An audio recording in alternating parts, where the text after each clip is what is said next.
Здравейте! Днешната тема на моето видео ще бъде подаръци. Този път няма да сме в мол.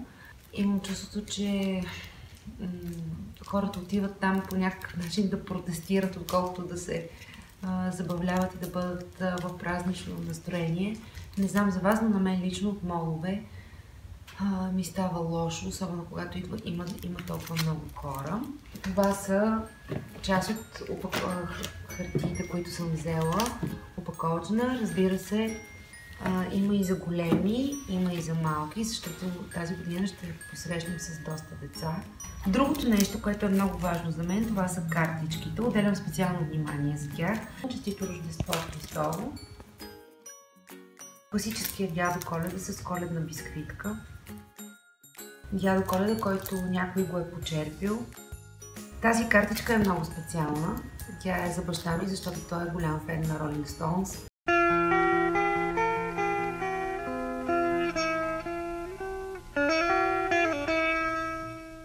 За нашия Христо и тази за Деян.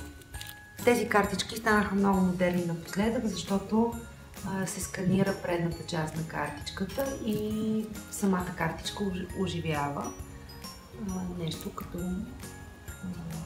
малко филмче. За майките, които имат малко деца, ето сега ще отворя, защото аз я взех по куриер.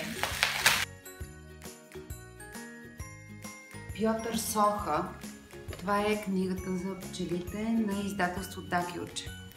Независимо дали е Коледа, рожден ден, Нова година, имен ден или всякакъв вид празник, смятам, че тази книга би зарадвала всяко едно дете, както и неговите родители, защото илюстрациите са великолепни и книгата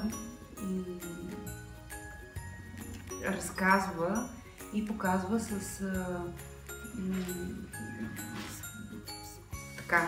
изключителни илюстрации от пчелите и тяхната важност в света преди и сега и въобще колко са важни и каква огромна нужда имаме от тях. Докато Деян слага дърва, ще ви покажа нещо, което случайно намерих в един магазин за детски играчки и страшно много ми хареса. Това е фенерче, което разказва различни истории. Слонче, хипопотамче и мисля, че ето вече не виждам добре, някакво котенце. И това на тъмно, слагат се филтърчетата и се гледат истории. Ако питате мен от всички неща, които съм избрала, това на мен наистина най-много ми харесва. Пластелин. Последното нещо, което решихме да му вземем е микрофон. Решихме вместо да му взимаме колички, защото мисля, че вече може да се замерваме с колички и да отворим мини магазин вкъщи. Решихме да наблегнем на книжки, микрофон, пластелин, неща, които така са свързани повече с изкуството и с това децата да се зомбират в телефони, въпреки че и ние имаме този проблем. Това е подаръка за баща ми, който не знам дали съм ви споделяла, но той е художник. Всичко необходимо за един художник. Майка ми е човек, който обича да се гримира. Още от много давно тя ми каза, че иска спирала за Коледа. Ето, мамо, Дядо Коледа ти носи спирала. По желание на брат ми решихме да й вземем и един телефон. Това е за по-големия син на Деян. Артист на улично изкуство Банкси.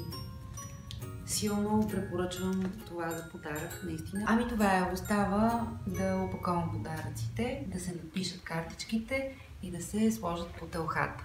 След това следва да дойдат всички хора, които обичаме, да ги зарадваме, надявам се, и да си хапнем хубаво капама, баница и всякакви такива вкусни неща.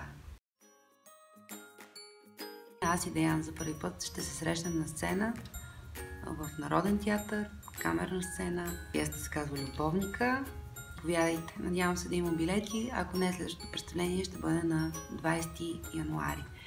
весели празници и щастливо и незабравимо посрещане на новата 2019. Чао от мен!